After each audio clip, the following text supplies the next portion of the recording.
안녕하십니까. 안세회계법인의 대표 박인정 회계사입니다. 오늘 781강은요.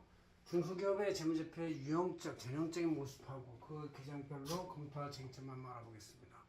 우선 우리 안세제경전을 4월 29일자 2026년 부가세 끝나고 바로 하는 강의죠. 그래서 여기서 원자를 삼아가지고 강의를 했습니다. 자, 기본적으로 우리가 AI 시대하고 AI 전 이렇게 이제 애프터 AI, 애프터 비포 이렇게 이제 대비를 할 수가 있는데 AI 시대 전에는 사실 회계 세무 대리인들이 또 회계 경리자 재무제표 작성들이 겨우 회계 처리해가지고 재무제표 작성하고 대차 맞춰서 총계정 원장 만들고 재무상태표 손익계산서 뽑고 이거에 급급했어요. 여기에 따른 이제 부속이 세금 신고서 칸 채우기죠. 그래서 세금서 칸 채우기는 이제 기본 그 세무신고서 회계 프로그램에 세무 프로그램에 잘 돼 있어가지고 자기가 아는 상식대로 또 고객의 주문대로 필요한 걸 체크해 가면서 하면은 잘 메꿔질 수가 있었습니다. 그래서 전형적인 업무가 있었어요. 그러나 AI 시대가 들면서 AI라는 컴퓨터의 전자동 회계 처리가 이런 재무제표 작성까지의 전공정을 거의 자동으로, 물론 이제 그 중에 사람 손이 가는 부분도 꽤 있지만 그래도 거의 많은 단순 노동을 전자동으로 스크래핑해서 벌로 받아가지고 그냥 이 명령만 내리면 그냥 회계 처리가 분개까지 돼서 과거의 그 거래를 참고해가지고 하는 그런 시대로 바뀌었기 때문에 이 전형적인 업무가 많이 사라졌어요. 그럼 뭘 해야 되냐? 그래서 제가 이제 우리 담당자들, 직원들한테도 얘기하는 게 항상 한 차원 격상된 일을 해서 기업 오너, 사업자, 고객의 머릿속의 고민을 담당해줘라 이런 얘기죠. 그래서 재무 분석, 경영 자문, 경영 예측, 젖세 설계 이런 그 하이 퀄리티 좀 더 격상을 해서 일을 해야만 된다. 전형적인 업무가 많이 줄었으니까 그렇다고 일을 안 할 수는 없고 일을 해서 해야 되는데 찾아서 하는 일은 비전형적인 업무다. 이게 재무 분석, 경영 예측, 세금 설계 이런 것들이 이제 바로 그런 일인데 그런 일을 하기 위해서 우리가 기본적으로 재무제표가 어떻게 모양이 되는지를 알아봐야 되는 것이죠. 그래서 한번 강의를 시작하게 됐습니다. 자, AI 시대 격상할 일은 바로 사업상 파트너의 경영이사 지원을 해준다. 현금으로 예상을 해주고 손익비교 분석을 해주고 젖세구조 설계, 성과지표 산정, 정책 지원 적격성 판단, 이익증대 예측, 리스크 관리 뭐 이런 걸 이제 해주는 걸로 우리의 역할과 기능이 바뀌는 시대가 됐다. 그런 얘기죠. 자부심을 가져도 되고 이거를 AI를 활용해서 이렇게 격상된 업무를 못하면 이제 이 회계 격리 세무 대리 업계에서도 이제 점점 도태가 될 수밖에 없는 그런 위기에 처해 있다. 도태되는 것은 개별로도 도태가 되고 자기 기능상으로 도태가 되고 또 조직적으로 도태가 될 수가 있기 때문에 이거를 잘 격상된 재무 컨설팅으로 올리지 않으면 도태가 된다. 그런 얘기죠. 자, 그러기 위해서 우리가 재무상태 좀 알아야 되겠다.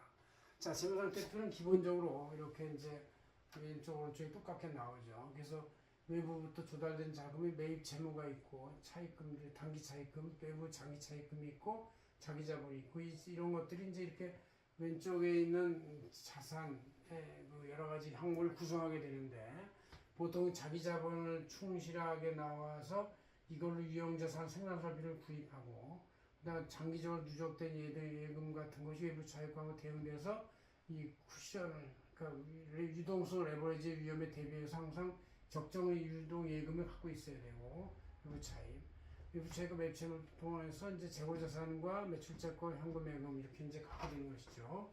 생산 단계를 이렇게 보면은 처음에 현금 예금이 돌고 그다음 매출채권 일으키고 재고자산 사고 이렇게 해서 이제 계속 올라가서 이게 한 바퀴 사이클을 도는 거예요. 이렇게 되는 것이 이제 우리의 그 기업의 흐름인데 자, 이 중에서 그러면 현금 예금의 쟁점이 뭐냐? 현금 예금은 이제 기본적으로 즉시 지급 능력을 말하고 여기서 증빙 없는 지급이 있으면 가지급금이나 주주임원 종업원의 단기 대여금 이렇게 되는 것이다. 그래서 실제 배당을 받아갈 거를 배당에 대한 수익세가 부담이 되니까 가지거나 가져가는 경우가 있는데 이런 경우는 원칙적으로 적합하지가 않은 것이기 때문에 이거를 잘 일치시켜야 한다. 그래서 가수금이 있는 것과 확인해 가지고 상계할 수 있는지 상계하고 이렇게 처리하는 것이다 얘기죠. 그다음 이제 이 재고자산이 발생할 수 있죠. 장부 재고, 실제 재고의 일치가 중요하다. 재고자산에서는 재고자산 평가 방법이 손익선출법이냐 총평균법이냐에 따라서 틀려질 수가 있고, 또 현재와 같은 AI 시대, 반도체 시대에는 약간만 시간이 지나도 재고자산 쓸모가 없을 수가 있어요. 그래서 재고 손실 충당금을 충분히 잡았느냐 뭐 이런 것이 있죠. 이렇게 재고를 원재료를 사고 중간 제품을 만들어서 이제 매출을 일으키는 것이죠. 매출을 일으킬 때 잡히는 것이 매출 채권인데, 이때 매출 인식의 대응 계정으로서의 그 매출 채권이다 이거죠. 그래서 여기서는 제일 중요한 게 장기 매출 채권은 특히 회수 가능성이 제일 중요하다. 그래서 대손이 있느냐, 그래서 대손이 있으면 대손세 공제나 대손 비용을 비용 송금판에 반영하는 것이 중요하다 그런 얘기죠. 이렇게 이제 중요한 유동 자산을 이제 우리가 이렇게 볼 수가 있어요. 그래서 총 자산의 한 50% 정도, 20, 10 이 정도가 적정한 수준일 것 같다 이런 얘기죠. 이게 이렇게 50% 정도 내에서 너무 많아도 이제 게으른 예금, 아이들한 자산, 아이들 에셋이 돼가지고 수익 창출을 못하는 문제가 생겼으니까 이거를 적정하게 유지하는 것이 중요하겠다. 그래서 한 4, 50% 정도가 적당하다 이런 얘기죠.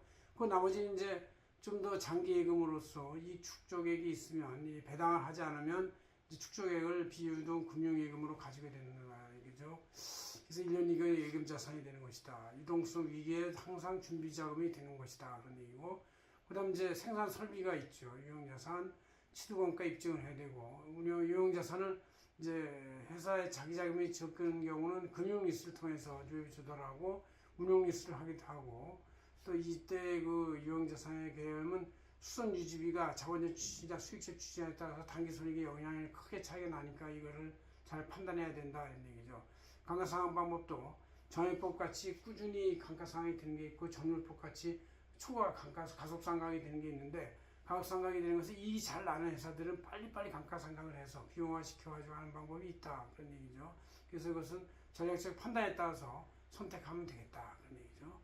이와 같이 총 자산에 대해서 100%를 점검을 하고, 그 다음에 이거의 조달 재원이 매입 채무, 실질적 부담액 여부다 이거죠. 가공부채, 증빙금 지급 계정은 미지급금이 될 수가 있고, 미지급 비용 이를 구분해서 한다. 그래서 여기는 이제 이런 미지급 비용, 미지급 매입 채무 이런 것들이 있다. 실질적으로 그 회사의 생산 원재료나 시설을 구입하기 위해서 한 것이냐 이게 중요하다 그런 얘기죠.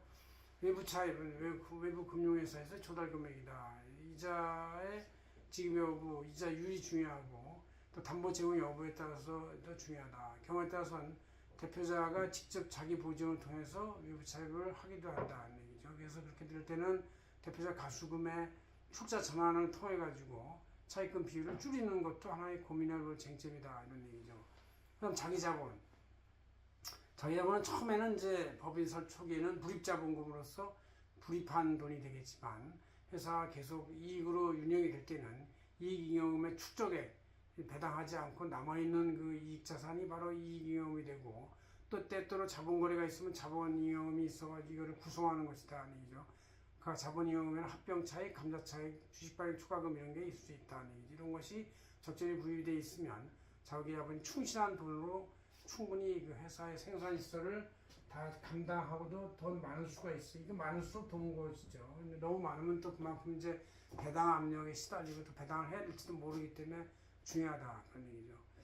그다음 이제 이렇게 손익 재무상태표 분석이 끝났으면 이제 손익계산서를 보는데, 매출 수익 발생주의를 한다 이게 중요한 쟁점이고, 수익계산서 발행에 따라서 한다.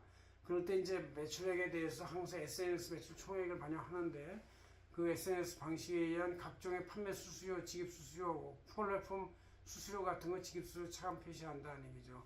그래서 매출 누락의 입증 여부에 중요하다는 얘기죠. 배달앱이나 오픈마켓 매출 추가 반영도 굉장히 중요하다.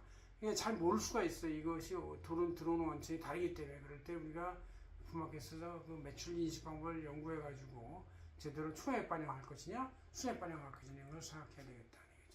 매출 수입에 대응하는 매출 원가가 약 반 정도가 되는데, 여기에 이제 외주 가공비, 원재료, 부재료, 그 다음에 인건비, 생산 인건비도 여기 들어갈 수가 있고, 반대로 인건비용 뺄 수도 있는데, 어쨌든 적법한 수익계산서가 중요하다. 자격증빙의 업무 관련성이 챙겨지는 것이다. 아니죠. 그러니까 인건비용, 실제 업무의 수행에 대한 보수인데 4대 보험 근로소득이 하나 있고 종속근무를 하죠. 3.4% 사업소득으로 자유실적 판매, 특히 영업부나 판매 실적 부서들은 이렇게 관리를 해야만 판매 실적도 원활하게 오르고 또 보상받는 그 판매원들도 더 만족감을 느낄 수가 있다는 것이죠. 3.4% 실적으로 하는 것이다. 얘기죠. 사업주 이익이 여기에 전가되는 경우도 있다. 얘기죠. 그 다음 이제 매출액에 대해서 한 10% 정도의 판매 관리비가 있는데 판매 수수료, 광고 선전비, 운반비, 수행과 원가, 각종 온갖 비용이 여기다 들어가고 지금 자료가 매출액의 한 5% 정도가 적정한데 이보다 많으면 이제 너무 과잉한 임대료를 써서 생활 설비에 너무 투입이 많이 돼가지고 수익성이 안 나올 수가 있으니까 그럴 때 잘 생각해야 되고 적반 승인해서 구비돼야 되고 그 다음에 권리금 지급 시 원칙 인수를 해야 된다. 업무 추진비는 매출액의 한 2~3%가 되는데 매출 업무 성과를 위한 지출 법정 한도 금액은 연 중소기업은 3,600만 원으로서 꽤 크다는 얘기죠. 전에 1,200에서 많이 올랐어요. 복리후생비 매출액의 한 3%, 2~3%인데 임직원의 성과 향상을 위해서 복지 증진, 각종 비용, 접대비와 차이가 중요하다 이런 걸 판단해야 한다는 얘기죠.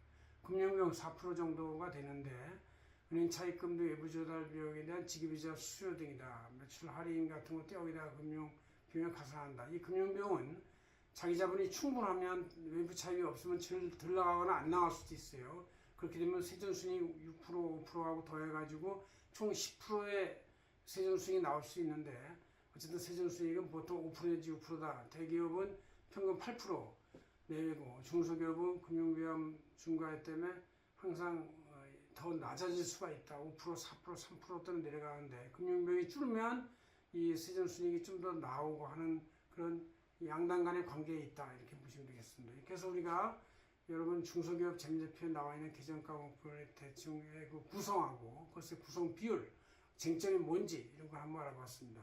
고맙습니다. 한세경 대표 박인정 행사였습니다.